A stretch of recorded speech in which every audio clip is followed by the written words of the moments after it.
Alors, ce que nous allons étudier aujourd'hui, ça s'appelle la Keria Gedola, le grand appel. Un grand appel lancé par le Rav Kook dans son calendrier Eretz Satzevi, comme Bon, vous le en voyez, décembre, comment ça descend?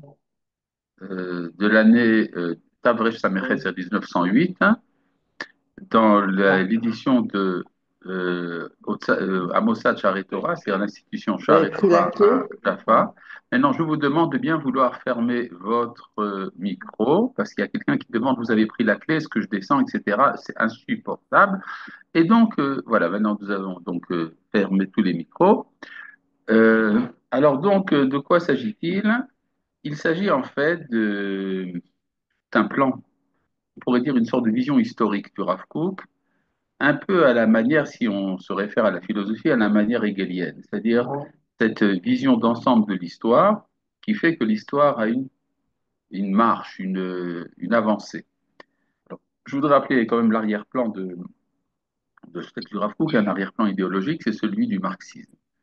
Le marxisme a développé une vision des choses qu'on appelle l'historicisme, ça s'appelle du matérialisme dialectique. Alors, pour expliquer un peu ce que ça veut dire, il y a d'abord la notion de dialectique. La notion de dialectique est un terme employé à la philosophie du philosophe Hegel, qui explique que toute avancée dans l'histoire passe par un système de thèse, antithèse et synthèse. C'est-à-dire qu'à chaque fois qu'une idée prend une place centrale dans le monde, elle devient une thèse qui suscite une antithèse qui va donc s'opposer à la thèse, et finalement, ça va donner une synthèse. Cette synthèse va devenir elle-même une nouvelle thèse qui va engendrer à nouveau une antithèse, etc., de même qu'il y a une sorte de progression vers une finalité. Alors, cette progression, euh, chez Hegel, c'est vers le spirituel, en fait, ce qu'il appelle le spirituel absolu, il veut dire Dieu.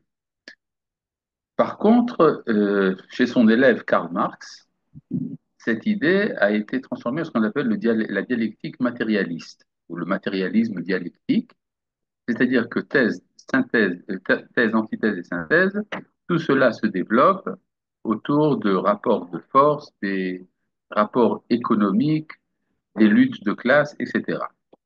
Maintenant, ce que cette philosophie implique, c'est que cela est une nécessité. C'est-à-dire, c'est l'histoire du monde insérée dans un engrenage irrésistible. Rien ne peut résister donc au fait que un jour viendra la révolution prolétarienne qui fait que le prolétariat s'emparera des moyens de production et donc va inverser le pouvoir et dominer la bourgeoisie. Voilà. Alors, donc cette idée de nécessité était très forte à l'époque du Rav Kook, et donc il va la reprendre, mais à son compte. Regardez ce que dit ici le texte, Haïrach. Voilà, on y est. Haïrach, ça serait utile peut-être d'agrandir le texte, de sorte que les personnes un peu bigleuses pourraient le voir. Haïrach ou Arshav Hamishpat Eoter Shagur Baola. La nécessité est le slogan, enfin le proverbe, si vous voulez, la formule la plus répandue dans le monde. Et ça a l'air de contredire totalement cette idée donc de liberté humaine et également de remettre en question la morale. C'est-à-dire si tout ce qui domine le monde, c'est une sorte de force entre des rivalités un peu comme il y en a dans une horde de loups, alors à quoi sert vraiment la morale? Maintenant, le Rav Kook nous dit non, non, mais pas du tout, nous allons nous servir de cette idée, de cette notion, et nous allons la transformer en outil de sainteté. C'est ce que dit ici, Vedavka Kol Amonze, et à faire l'école Shaddai. C'est donc cette voix de la multitude qui va devenir une voix divine. Bon, vous connaissez cette expression, Vox Populi, Vox Dei, la voix du peuple, c'est la voix de Dieu, et en hébreu, Kol Hamon, qui est Kol Shaddai. Et donc, Tafka Kol Hamon, c'est à faire l'école Shaddai, Bide Chachmelev, c'est les sages de cœur vont s'en sortir, c'est-à-dire des rabbins, ou bien en tout cas des personnes saintes, Kedoshé Ra'ayon, dont la pensée est sainte, Vedavka Anachash et affaire les matés à Elohim. Et donc, c'est ce serpent qui va devenir le bâton divin. Vous voyez, donc l'image est employée à à la mission de Moshe, Moshe qui a un bâton qui devient un serpent et un serpent qui devient un bâton. Et le serpent représente l'Égypte avec tout ce qu'elle a de négatif, de mortifère, comme le serpent est mortifère, et ça devient un bâton divin. Asherbo yasu otot ou moftim leman dat qu'il Hashem haaretz, qui va permettre de faire des prodiges qui vont révéler que la terre appartient à Dieu. Alors, c'est quoi cette nécessité? Le Rav Kook nous dit, Ha'echach, cette nécessité, Echach ha'chaim u'msirut siblam, la nécessité de la vie et l'amertume de sa souffrance. Yavi et Taora Elohit Laolam amènera la lumière divine dans le monde.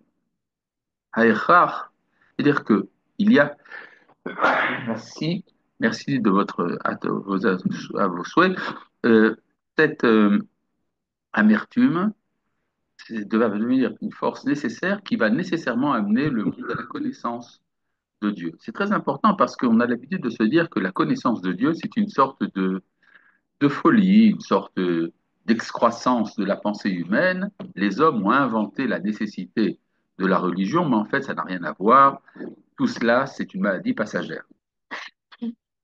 Or, ce que nous dit le Rav, non, c'est pas du tout ça. Si Dieu a créé le monde, donc il est inévitable que le monde rencontre Dieu. Et ce n'est pas simplement pour des raisons de logique, c'est aussi pour des raisons existentielles. La souffrance fait que l'homme va finalement se tourner vers son créateur. Aïchach et Sagel et Alevavot, c'est la nécessité qui va adapter les cœurs, les patar, de s'ouvrir. Les kabel et Taor Gadol chez Zohar Haïmouna Bechol Adar Geona, de recevoir la grande lumière de la splendeur de la Emouna, de la foi, dans de toute sa grandeur. Nidme d'avoir kilou olam mitmotet ou on a comme l'impression que le monde s'effondre, vécochel, les trébuches, mitmasmez ou mitmasmes, se dilapide. Tachat annut yad akfira agassa, sous la main de la mécréance grossière. Amuflet set abala yevesha varzaria, ce, ce monstre euh,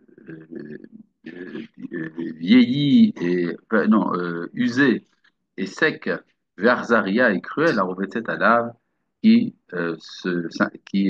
réside sur elle, sur lui, sur le monde. Mais en fait, ce que dit le Rav, c'est qu'en vérité, il y a des processus intérieurs. Ces processus se produisent dans l'intériorité du monde. L'intériorité du monde, ça veut dire la conscience humaine, le cœur. La flamme divine prend prise dans l'intériorité du cœur, dans son fort intérieur.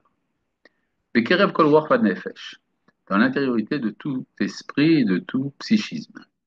Makek galim gdolim, envoie de grandes vagues.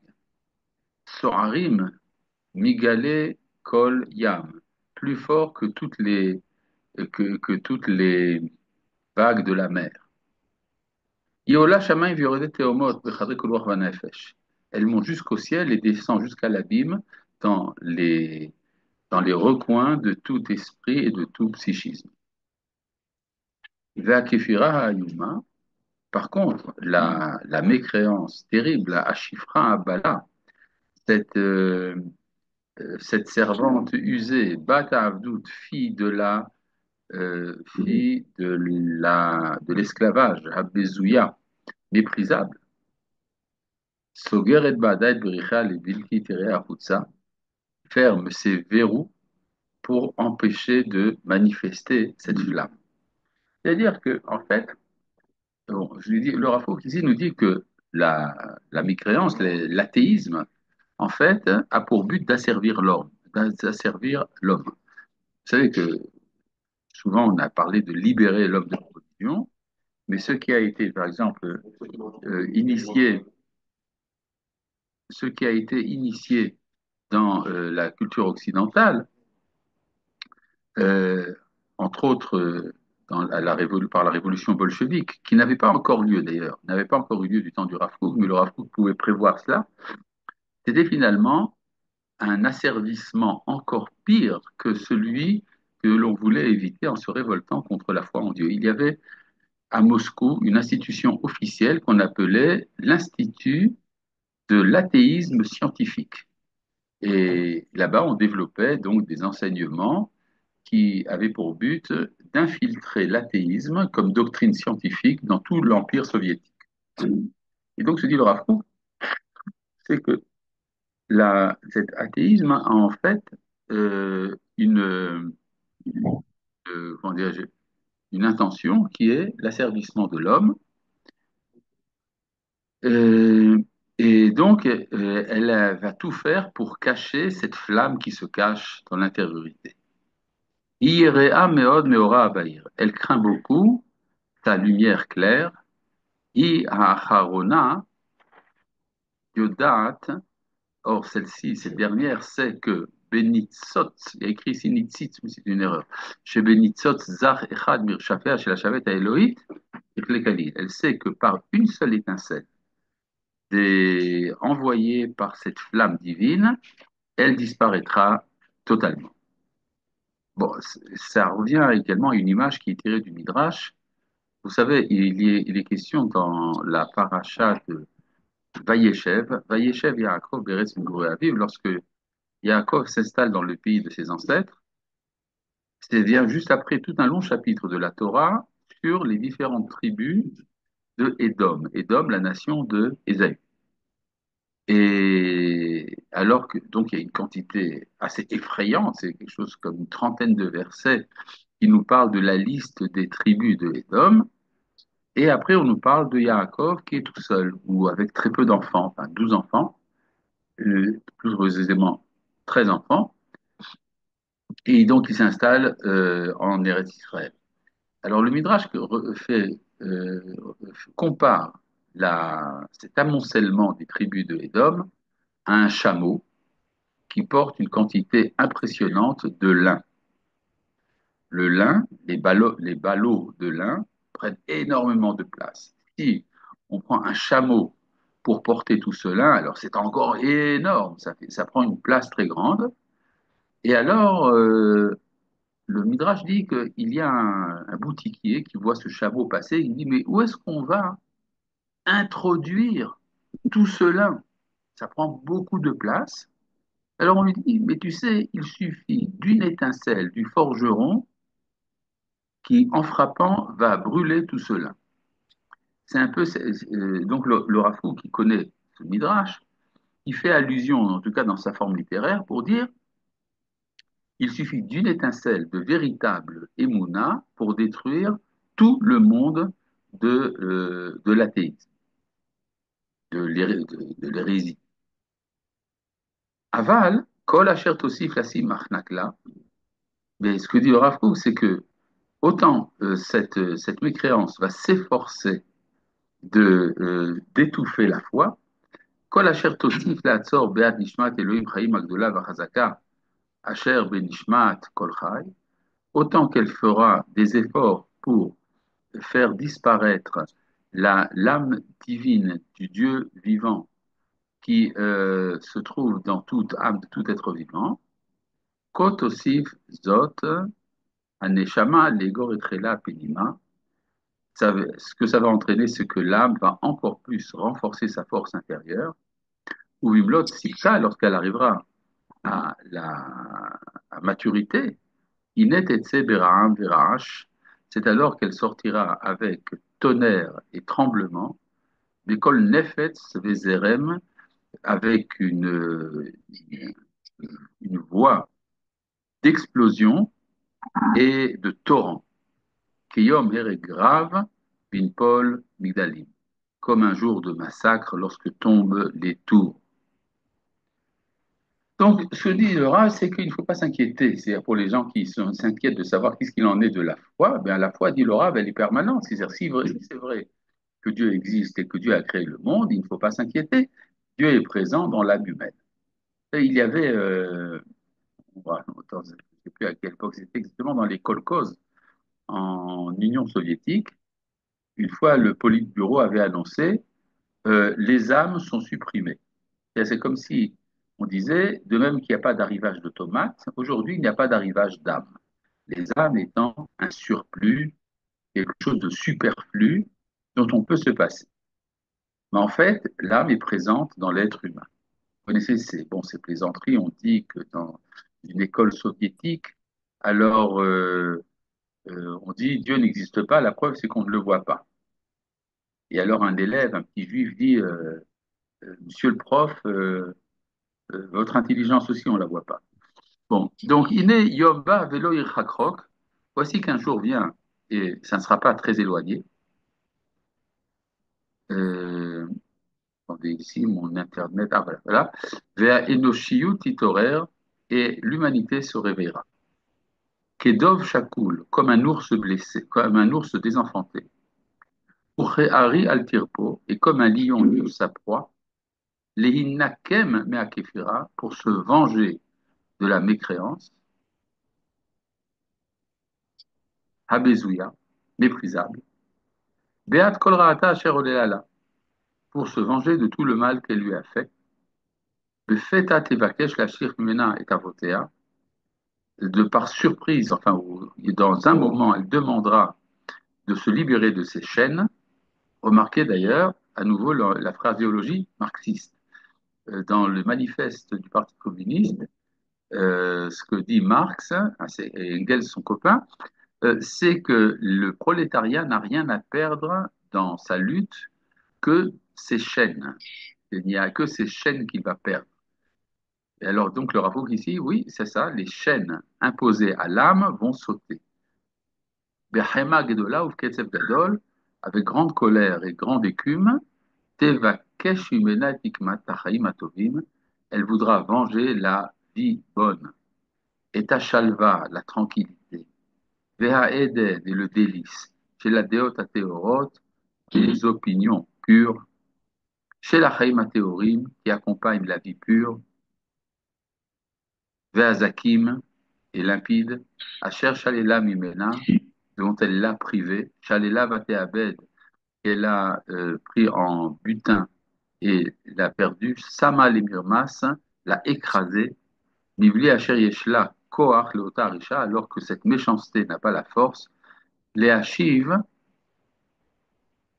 Temurata Mafrelek Echad Mini Revava, qu'elle ne peut pas remplacer, elle ne peut pas donner en rétribution même un 10 millième. Ça veut dire quoi? C'est-à-dire que la vie qui est basée sur la émouna donne une tranquillité, un bonheur que l'athéisme ne peut pas remplacer, même, elle peut pas donner même un 10 millième de cette tranquillité, de ce bonheur que donne la émouna.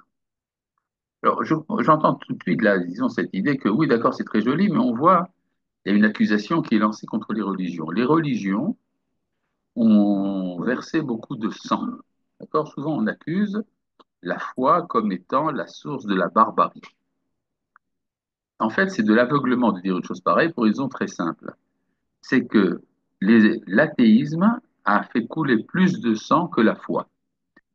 Parce que si vous connaissez certains personnages comme Joseph, Joseph Staline, Mao Tse-tung, on peut leur attribuer la mort de quelque chose comme une centaine de millions d'individus sur Terre.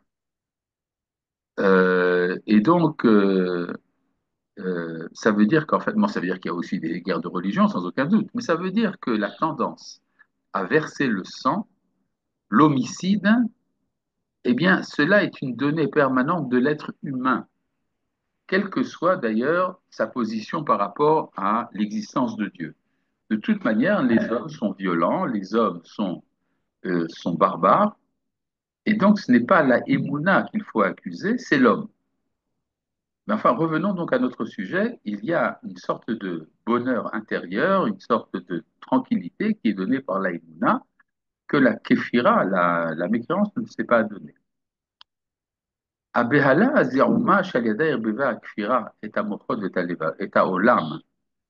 La, la Behala, on pourrait dire la précipitation et qui a et la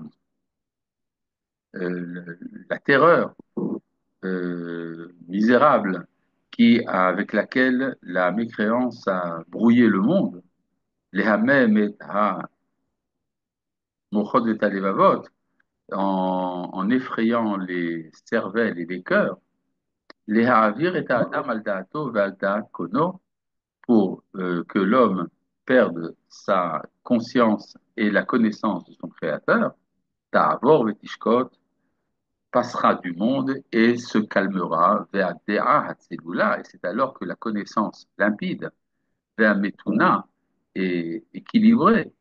Yodat Gamken Er Kirkot Ver Litvonen, qui sait également comment vivre et comment observer. Er Leishaket, Er Leitlaev, comment être tranquille, comment s'enflammer. Vagivura Haelohit, et la vaillance, la puissance divine, Yodat, qui sait Lechonen Goyetan ve'amadir bakodesh, établir un peuple puissant et basé sur la sainteté, il s'agit donc du peuple d'Israël, Tikar et Mekoma Bachaim, prendra sa place dans la vie. Shevet Bikoret Shel Musar Arzari, Tanif, et elle mettra donc également une enquête de une enquête indifférente, Tanif, elle la chiffrera, elle posera donc sa critique sur cette, euh, cette servante, Asher Isa la Réchette Bivirta, qui a osé prendre la place de sa maîtresse. Al Ha'eved Asher Itnasa Limloch, sur cet esclave qui prétend régner. Vechota Ma'avdut Chakuk La'ad Al, alors que le sceau de l'esclavage est inscrit à tout jamais sur le front de, de, de, sur le front de son âme. Attendez, je crois que je vais me servir également. Voilà. Donc ça, c'est ça, donc le premier passage de cet appel du Rav Kook, dans lequel il appelle le monde à revenir à la tranquillité, au bonheur qui est donné par la Emouna.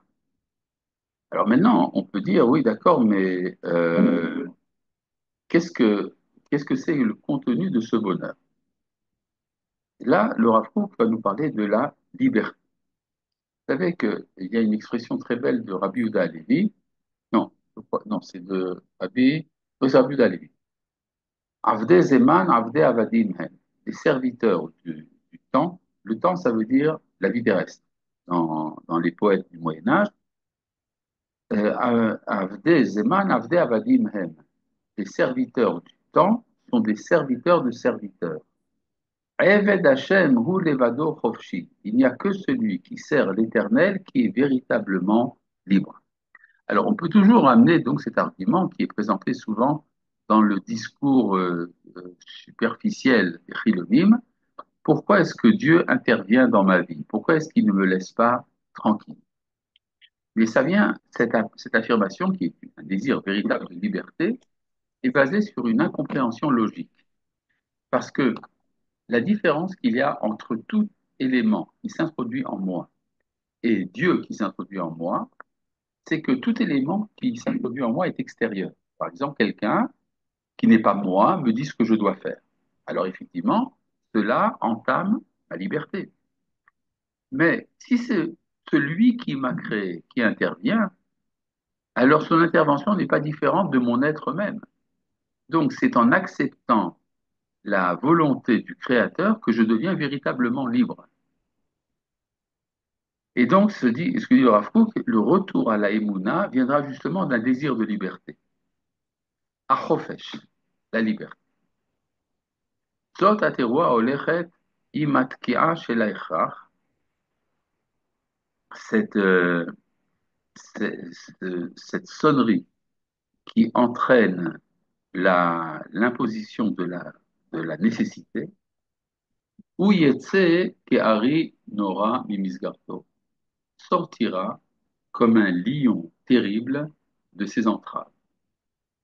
Asher yirmos bezaapo et akfira kirmos solar.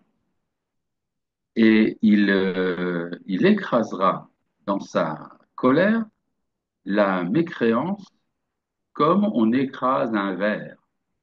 Arsid Besouya ou Megoala, euh, vénéneuse, méprisable et repoussante.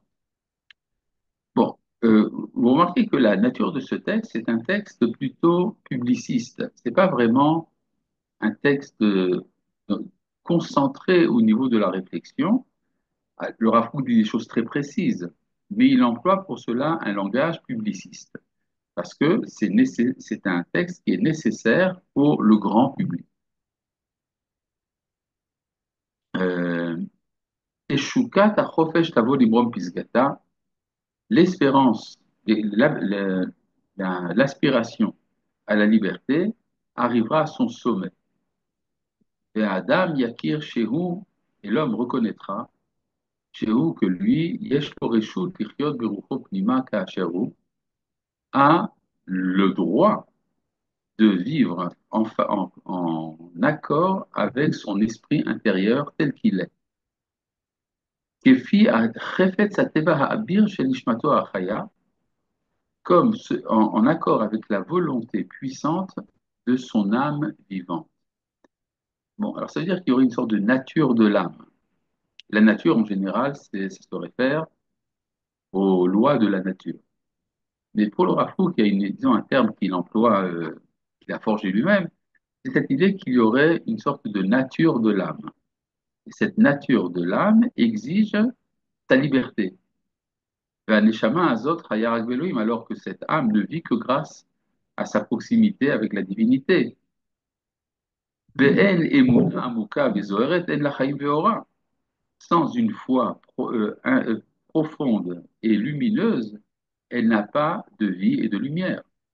Imitnodedet ketzel, elle elle, elle se balance comme une ombre. Ou midaket biyisurim noraim utzriyat sameach zari. Et elle est comme persécutée et elle est prise d'une soif cruelle.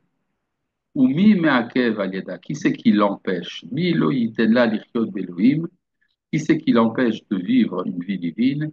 Mi mafriach tzipor shamayim zot mikina, qui c'est qui fait partir cet oiseau céleste de son nid? Mi asimota basugar, qui c'est qui la met en cage? Mi ya'atzrena milashut melo rachve shamayim, qui c'est qui l'empêche de voler dans toutes les étendues du ciel? Mais comme à Zohar ve'avir Aranal Amalei Orechaim, dans le lieu de lumière et d'une atmosphère fraîche, remplie de lumière ça veut dire, qui ose faire cela? Aneshama nishmata adam be'atzma takir miyad et toivata. C'est l'âme elle-même, l'âme de l'homme dans toute sa puissance, saura reconnaître immédiatement son ennemi. V'mabat bouz v'shat nefesh tashkif al pnei hashifra nechrefet. C'est par un regard de mépris et de refus qu'elle regardera la servante, empressée, Asher Kitgale B'chol Navluta, qui se manifestera dans toute son horreur, Achare Asher Yikara Mimena Hamasve Shel Hadimion Hachashur Ve'Alohet, après qu'on aura déchiré d'elle le voile de l'imagination obscur et brûlant. Shispika Ezezman Dasim Alpanea Asradim Vamegoalim, qu'elle a réussi à mettre sur son visage ignare et repoussant. Donc, ce que dit le Rav, bon, c'est très clair, je pense que on a très bien compris. Adeshaim Omnim Alpetach Hakarka. Les herbes se trouve à la face du sol. Bon, c'est quoi cette expression? C'est tiré à nouveau du Midrash ramené par Rashi, quand on nous dit que lors du troisième jour de la création du monde, Dieu a créé les plantes. Or, la Torah nous dit dans le deuxième chapitre de Béréchit que tant que l'homme n'était pas créé, les plantes ne poussaient pas. Or, l'homme est créé le sixième jour, selon le récit de la Torah. Comment se fait-il que les plantes ne poussaient pas alors qu'elles ont été créées le troisième jour? Réponse du Midrash, les plantes ont commencé à apparaître, mais elles se sont arrêtées au niveau du sol. C'est-à-dire que les racines ont commencé, mais les plantes sont restées dans le sol jusqu'à ce que l'homme fasse la prière pour amener la pluie, et alors les plantes ont continué à pousser. De là, le Rav Kook tire une expression qui est les germes de cette parle commencent déjà à se faire sentir. Ils sont alpénés à carca, ils sont sur la face du sol, ils ne sont pas encore apparus totalement. Et comme dit le Rav, Ha'akara ha'amitit azot olechet ukrova. Mais cette conscience véritable va en se rapprochant. Asia, Ve'America, Ve'Europa Neora. L'Asie, l'Amérique et l'Europe éclairée. Ve'chol ha'olam ha'memuddan, bichlal, kvar nil'u neso et sevel orakira akira. Et tout le monde modernisé sont fatigués de supporter le joug de la mécréance dure. Amachbedet al adam val rucho, qui s'appesantit sur l'homme et son esprit. Ok. Ok, bisous. Ok, bisous, merci. Yoter mikol tarsis shel emuna yoter tarchanit, venatol luten meuma. Et c'est ce poids, ce fardeau imposé par la mécréance est plus lourd que toute foi fatigante. C'est-à-dire, il y a parfois, la foi est effectivement parfois fatigante et elle nous donne finalement rien. Donc ça, c'est le troisième passage. Dans le texte que vous avez devant les yeux, la division en paragraphes n'apparaît pas, mais là, je vous dis tout de suite, on passe donc à ce nouveau paragraphe. במצב של שיחיית צמא כזאת, dans cet état de soif terrible, התנפל האדם אל מעיין האמונה, l'homme se précipitera sur la source de la émouna, בכל לב הנפש ישתה יגמה מכוס נחל האדנים, et de tout son cœur, de toute son âme, il ira boire et s'alimenter de la cruche du du torrent de délices chez l'Or Elohim Elyon, de la lumière divine suprême. Avalada Mukvar Menoussé Bemassa, l'homme a déjà accumulé son expérience. Ukvar Yudea Yetev, Mahaya, Acharito, Atacher Shata Lirvaya, et Maimuna, Kol Arefesh Batit Asher Gire. Alors, ce que dit le Rafouk ici, l'homme a déjà eu l'expérience de toutes les scories et de tout le mal qui a été associé à la Emouna pendant l'histoire. C'est-à-dire, nous savons très bien ce que la Emouna, quand elle était souillée, a entraîné de barbarie et de méchanceté. Alors maintenant, on dit le Rav Kook, grâce, en fait, rétroactivement, grâce à la Kfira, grâce à la mécréance, il y a une purification du torrent de la Emouna. C'est-à-dire que finalement, l'athéisme a eu un rôle dans l'histoire, c'est celui de purifier les élans de la Emouna de telle sorte de telle sorte elle reste dans sa pureté et elle va retrouver sa pureté originelle. Donc se dit ici le Rav Kook, Ukvar Yodea Etev, l'homme sait très bien. Ma'aya Acharito, qu'est-ce qui lui est arrivé? Et Asher Shata Lirvaya et Ma'emuna, lorsqu'il buvait à satiété l'eau de la Emouna, il colla refesh ve'atit, avec toute la putréfaction et la boue, Asher Garash Hayam Agadol Azem Ayamim, qui a été entraîné avec cette grande mer pendant de longues époques. Achare Asher Hamur Hamrum Emav, lorsque s'agitait son eau. Alken Yovel Lishog Cholev Nefesh Maim Teorim Pelegelu. C'est alors qu'il voudra boire avec envie de l'eau pure qui viendront du fleuve divin. Et ce que dit Laura, c'est qu'en fait, bon, il le dit de manière un peu voilée, mais c'est très clair, que la Emouna aussi a quelque chose à réparer, les élans de bêtise et de barbarie qui ont été associés à la Emouna, sans que cela d'ailleurs ne remette en question la valeur même de la Emouna, tout cela sera filtré. Et donc ce qui va rester, comme si vous voulez, comme religion de l'humanité, sera la connaissance de Dieu dans sa pureté, sans passer par tous les élans de méchanceté qui s'y sont associés. Euh, הרוח התוקף את כל האנושיות תקף גם כן את איזה חלק מבניינו. Ce souffle qui a attaqué l'humanité a attaqué également une partie de son établissement.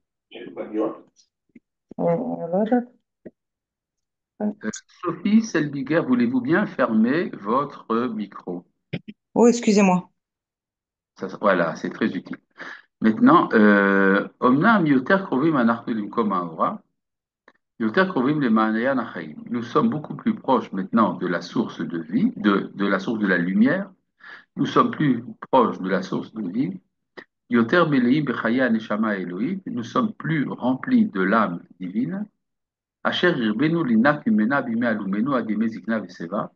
Que nous avons abondamment nous sommes abondamment alimentés lors de notre jeunesse et lors de notre vieillesse. C'est-à-dire, le Rav Kook ici est assez optimiste. Rappelez-vous que ce texte est écrit en 1908, avant la Première Guerre mondiale, et encore à plus forte raison, avant la Deuxième Guerre mondiale. C'est-à-dire il y avait une époque, au début du XXe siècle, où un optimisme énorme soufflait sur l'Europe tout entière. Alors évidemment, ça a été remis en question par les guerres mondiales, mais d'un autre côté, il ne faut pas oublier qu'on ne peut pas simplement accuser les guerres mondiales, puisqu'il y a eu également le développement d'une conscience de l'amour de la paix qui a donné la Société des Nations, qui a avorté avec la Deuxième Guerre mondiale, puis l'Organisation des Nations Unies, qui avorte également aujourd'hui, mais il y a toujours quand même cette aspiration à un monde basé sur des valeurs morales. Et donc le Rav Kook dit, bon, nous sommes en route vers, c'est-à-dire nous nous rapprochons de ce de ce temps-là, et le Rav Kook nous fait remarquer que cette conscience morale, qui parfois a été oubliée par les religions, n'a jamais été oubliée par Israël. Je lis ici ce texte. Mutzal hu Israël mimerat Elohim zot behemet. Mais en vérité, Israël, c'est-à-dire la nation d'Israël, est sauvée de cette malédiction divine en vérité. Ve'im nidmelan, mais si il nous semble, sheol akfira istarek ve'ala al tzva revot banenu, et si nous avons le sentiment que le fardeau de la mécréance s'est imposé à des dizaines de milliers de nos enfants, Vayasem Bassad Raglam et a mis leurs pieds dans le piège, Veata Hem Kimefarperim, ils sont comme palpitants, Ben Achaim Ve'amavet, entre la vie et la mort. Lo Yaderu Chaim Umnucha, ne connaissent ni la vie ni la tranquillité. Lo Yad'u Eden Shalvatam, ne connaissent pas le délice de la tranquillité, de la pureté. Vehem Semeim Leartiv et Chika Mayavesh, ils ont soif d'humecter leur palais desséché. Inekrovot enainaim liot mipakrot, mais leurs yeux sont proches de s'ouvrir. Et à ce que dit le Rav, on peut dire qu'il pensait que de son temps déjà ça se passerait, mais en fait, je pense qu'il voit ça sur plusieurs générations.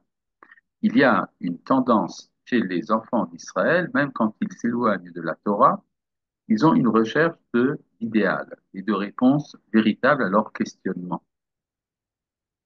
Et effectivement, d'ailleurs, depuis qu'a commencé la guerre depuis Simchat Torah, on ne peut pas ne pas remarquer que dans l'intériorité des consciences de la société israélienne, il y a une recherche de sens. Alors, cette recherche de sens n'est pas toujours affichée comme étant une recherche de conformité à la Torah. C'est vrai. Mais ça ne veut pas dire qu'il n'y a pas quelque chose d'intérieur qui est en train de se former. Katzra Ruham, ils sont épuisés. Be'ol Barzel chez la Kfira, contre le joug de fer de la mécréance. Chez Nitapra, Bitkoufa, Ktara, Lemi, Lemuna, Kanaït, Vechatsufa, qui est devenu dans un temps court une sorte de foi euh, fanatique et effrontée. Et ce que dit là, en général, quand on est athée, quand on est agnostique, c'est qu'on doute. Le doute n'est jamais une certitude. Or, ce qui est parfois révoltant dans la position des coffrites, des mécréants, c'est l'affirmation de certitude qu'ils ont. Or, pour le Rav, c'est une forme d'effronterie. De quel droit vous dites que vos doutes sont une certitude? Veinam dofkim al dalte teshuva. Et donc, ces enfants, les fils de notre nation, frappent à la porte du retour, de la teshuva. Chez Arnidmim, lahem kilo hem skurim bifnehem, dont ils croient que c'est fermé devant eux. Et sha'a she'ar dechifa achat maspeketi liftoach et hasharim mirvacha, alors qu'en fait, une petite poussée seulement est nécessaire pour ouvrir ces portails largement. Et là, nous avons un verset du prophète Yeshayahu, Pitrou she'arim, ouvrez les portails. Veyavo goy tzadik, pour qu'entre la nation juste, Shomer Emunim, qui préserve sa foi. Et à ce que dit le Rav Kook, c'est que contrairement à ce qui se passe chez les nations, où la perte de la foi parfois est endémique et correspond finalement à leur nature intérieure, chez les enfants d'Israël, il y a une attente qui implique Biskenav ou Tzirav, aussi bien les anciens que les jeunes. Machane Gadol que Machane Elohim, un grand camp, grand comme le camp de Dieu. Là, nous avons à nouveau un nouveau paragraphe. Donc jusque-là, bon, si vous voulez, c'est l'affirmation du Rav, on peut résumer ça en quelques phrases. Là, il y a aujourd'hui, enfin, le temps où le Rav vit, il y a une affirmation violente, si vous voulez, de la kéfira, de la mécréance, comme quoi elle aurait une sorte de certitude scientifique qui emprisonne la liberté de l'âme. Mais cette âme libre, en particulier dans le peuple d'Israël, va se révolter contre cet emprisonnement et retrouver la tranquillité que donne la Hymna quand elle sera évidemment libérée de de toutes les scories qui se sont accumulées au cours de l'histoire. Une petite seconde, s'il vous plaît. Une petite seconde.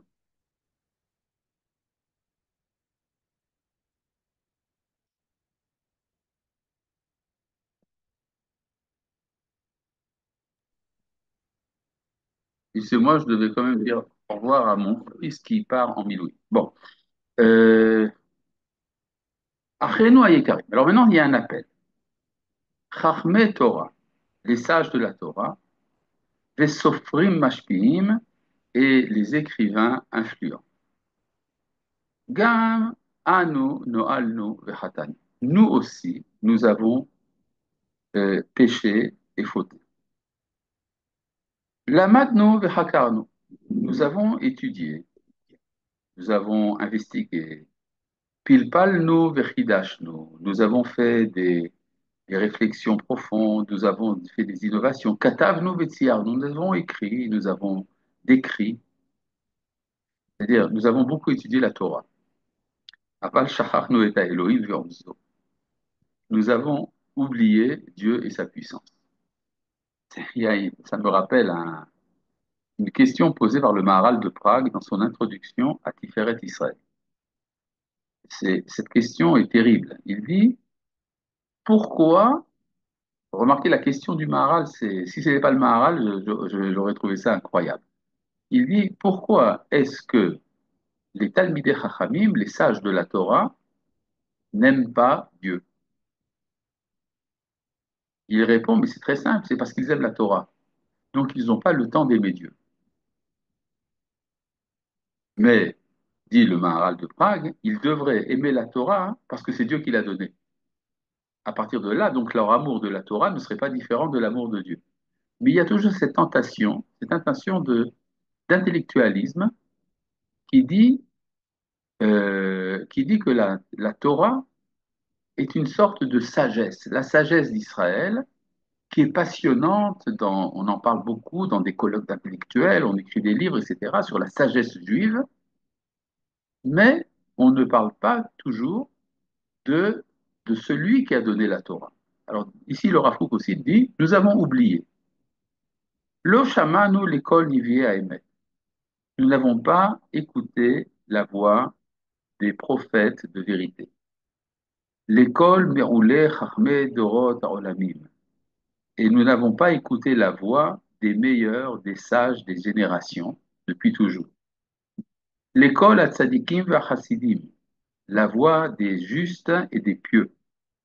Chachmé Amoussar, les sages de la moralité, Vechachmé Ayoun Ve'arazim, et les sages des profondeurs et des secrets, il parle des kabbalistes, Shetzavru Ve'irrizu Bekole Kolot, qui ont toujours crié avec une voix intense, qui sauf à Nahar chez la Talmud Amaasi Levado, Liot Yavesh Vecharev, qui dit que le fleuve de l'étude pratique seul finalement, va se dessécher et perdre sa vitalité. C'est-à-dire, effectivement, on peut voir ça dans le Zohar, il y a des textes dans lesquels Rabbi Shimon Bar Yochai et les sages de sa génération sont profondément désolés du fait que l'ensemble du peuple étudie la Torah uniquement dans son aspect pratique, la halacha. Et à ce propos, il y a un verset de Tehillim qui dit Aet la asot lachem et feru toratecha. Alors, d'habitude, la traduction de ce verset, c'est le moment d'agir pour Dieu, puisqu'on a transgressé sa Torah. Mais le Zohar lit ça autrement. Et la asot lachem. Puisque le moment est venu que de faire, et qu'on ne s'occupe pas de connaître Dieu, et feru Torah techa, c'est donc qu'on a oublié ta Torah. C'est-à-dire qu'il y a une Torah qui est la Torah de l'homme, et il y a la Torah qui est la Torah de Dieu. La Torah de l'homme lui dit ce qu'il faut faire. Et donc, la Torah devient un code pratique pour comment organiser sa vie religieuse. Mais ce n'est pas pour ça que la Torah a été donnée. La Torah a été donnée parce que le Créateur veut être connu de sa créature. Les mitzvot n'en sont que la conséquence, elles n'en sont pas ils ne sont pas la nature profonde. Et donc, se dit le Rav Kook, déjà, nos sages nous ont avertis que viendra un temps où le fleuve de l'étude va se dessécher. Imlon imshor letocho tamid ma'im miniyam. Si nous n'y amenons pas de l'eau de la mer. De quelle mer? Miyama de Chochmata Kabbalah. La mer de la sagesse suprême et de la Kabbale. Miyam Da'at Elohim. De la mer de la connaissance de Dieu. Miyam Tohara Emuna Tehora, qui vient de la mer de la Emuna dans sa pureté. Anovat Minishmatenu Pnima, qui coule de notre intériorité, de notre âme, Mishorcha, de sa racine, Mimekor Achaim, de la source de vie. Donc, ça, c'est également une sorte de mini-révolution qu'a institué le Rav Kook dans sa yeshiva. C'est l'étude de cette partie de la Torah qu'on appelle la Emouna. Alors attention, il ne faut pas se méprendre. Quand on dit qu'il faut étudier la Emouna, c'est pas apprendre par cœur un catéchisme. C'est au contraire, c'est amener à un état de connaissance profonde qui implique une sagesse. C'est pour ça d'ailleurs que le Rav Kook, souvent, dans ses textes, ne parle pas de l'étude de la Emouna en tant que telle, il parle de Chokhmat Emouna, la sagesse de la Emouna, et c'est ça qu'il invite donc dans l'Yeshivot à développer. Là, nous passons à un nouveau paragraphe, Ata Baraket. Maintenant, le temps, la fin est arrivée. Le jour de gloire est arrivé. Inenu kruim bitriatenu aleumit, nous sommes appelés par notre résurrection nationale. La résurrection nationale, il s'agit donc du sionisme politique et pratique qui était mis en place du temps du Rav Kook. Itboa et elbon à Adam Kulo. Nous venons réclamer pour l'insulte faite à l'homme. Elbon à Neshama Elohit, l'insulte faite à son âme divine. Chez Biadenu, Fkedal et Roma Olsagva, qui a été déposée chez nous pour l'élever et l'agrandir. Nishmat Elohim Chaim, cette âme du Dieu vivant. Atzricha Litpashed Alkol Haolam Kulo, qui doit s'épancher sur le monde entier, les aéros le Chayoto, pour l'éclairer et le vivifier. C'est-à-dire, ce que dit le Rav, c'est que le travail que nous devons faire pour libérer notre Neshama n'est pas uniquement dirigé pour nous, ça a une finalité universelle, pour le monde entier. Haora Ayotzet Mitoch Oratora Veora Nevoa, la lumière qui sort du sein de la lumière de la Torah et de la lumière de la prophétie, Ashava Lechol Nefesh, qui est nécessaire pour tout être, Mechaya Kol Chai, et qui vivifie tout être vivant, Bechozka ou Nitba Mimenu, c'est une exigence forte en nous, Atal et Etketz, au moment où arrive la fin. C'est-à-dire que la fin, l'achèvement de l'histoire, ou plus précisément la sortie de l'exil. C'est-à-dire que tant que nous étions en exil, nous vivions dans l'intériorité de nos communautés, dans les quatre murs du Beth Midrash, notre responsabilité par rapport à l'humanité était extrêmement réduite. Nous n'avions pas les moyens de faire connaître notre message à l'humanité. Mais maintenant, le temps est venu. Dit le Rav, nous avons donc une responsabilité qui n'est pas simplement de ramener à la Torah les âmes égarées, mais également d'avoir un contenu de sagesse transmissible à l'humanité tout entière. Et là, à nouveau paragraphe, Uvetor Teharat Atechia, et au sein de cette lumière de la résurrection, de la résurrection nationale, la restauration, si vous voulez, de l'identité d'Israël, Yavolanu Agore Maklali, c'est alors qu'arrivera ce facteur général, Ha'echrach, qui est la nécessité. Donc, il a commencé à parler au début du texte. Veyashiv Otanu El Orachaim, il nous ramènera à la vie, à la lumière de la vie. Yiftach et Ora Imuna Misgaotea, il libérera la lumière de la Imuna de ses entraves.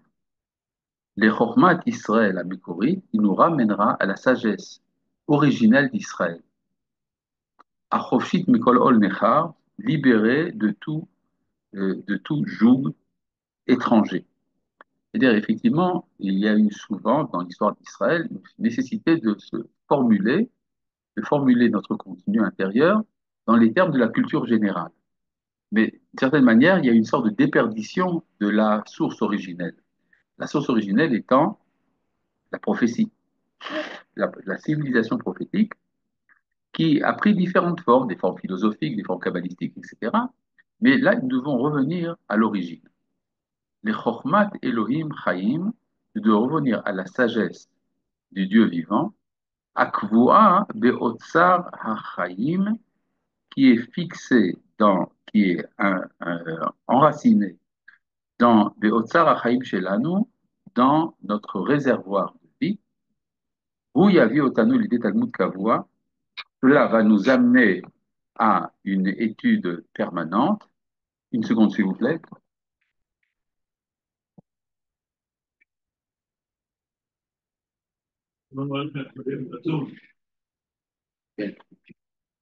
Pardon.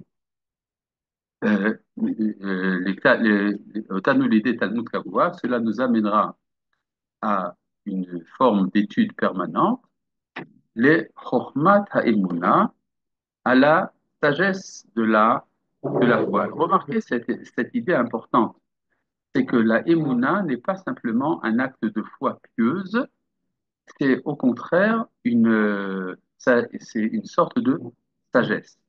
Alors, vous savez qu'il y avait dans les universités, on parlait souvent C'est ce qu'on appelle la science du judaïsme. Or, cette science du judaïsme était une sorte de déperdition de la vitalité de l'étude qui était présente chez les Chachamim, et c'est la raison pour laquelle, souvent dans les yeshivot, on a préféré à cette expression de science du judaïsme, c'est-à-dire Chochmat HaYahadut, on a préféré l'expression de Limudé Emouna, étude de la foi. Mais si vous remarquez dans le Rav Kook, ici, il est question d'une sorte de synthèse entre les deux. Chochmat HaEmouna, c'est-à-dire la sagesse de la foi, l'Echol Tzedadea, dans tous ses aspects, l'Eniglotea ou l'Nistarotea, dans ce qu'elle a de révélé et dans ce qu'elle a de caché. C'est-à-dire qu'il y a deux traditions dans dans la foi d'Israël. Il y a une tradition révélée, il y a une tradition cachée. Le révélé, c'est toute la philosophie juive et tout ce que ça implique, mais il y a également les secrets de la Kabbale qui dépendent d'une autre forme de logique. Les ma'an nichye be'ora uvoa hamitz, afin que nous puissions vivre à sa lumière et dans un esprit puissant, Nikra Bekol Me'eretz Chaim, nous devons lancer un appel puissant du pays de la vie. Le pays de la vie, il s'agit d'Eretz Israël, évidemment. C'est-à-dire que le Rav Kook dit que ce n'est pas pour rien qu'il y a des institutions de yeshivot, une institution comme Sha'arei Torah, dans le cadre de laquelle le Rav Kook lance cet appel. Il dit le retour de la Torah en Eretz Israël n'est pas simplement un déplacement géographique, il s'agit d'un retour à une identité qui a été un peu dilapidée, un peu perdue pendant le temps de la guerre. Mimekom Asher Shem Elohim Ophia, depuis le lieu où le nom de Dieu est apparu, Va'ade'ad Iva le Moshavlo, et qu'il espère et il aspire depuis toujours à être son lieu de résidence. C'est-à-dire, il s'agit donc de Eretz Israël, du Beth Amikdash. Connaissez ce verset dans le livre de Tehillim, quand il est question de Jérusalem, quand Dieu dit Bachar Hashem B'Tzion Iva le Moshavlo, Dieu a choisi Sion et y aspire pour être son lieu de résidence. Et Zot Menuchati Adead, c'est le lieu de mon repos pour l'éternité.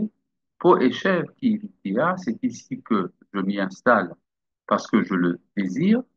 C'est-à-dire qu'en fait, on ne peut pas faire abstraction du retour à Eretz Israël. On est parfois tenté de se dire, il y a eu des opinions de ce genre, comme quoi l'exil serait l'aboutissement heureux de l'histoire d'Israël. C'est-à-dire, bon, on a commencé à vivre sur notre terre, nous sommes partis en exil, il y aurait cette idée que l'exil serait nécessaire pour diffuser la foi d'Israël. Et au contraire, ce que dit le Rav Kook, c'est que l'exil a été une préparation au retour. C'est pour ça qu'il dit que cette révolution dont il parle depuis le début du texte va se faire à partir de Tzion.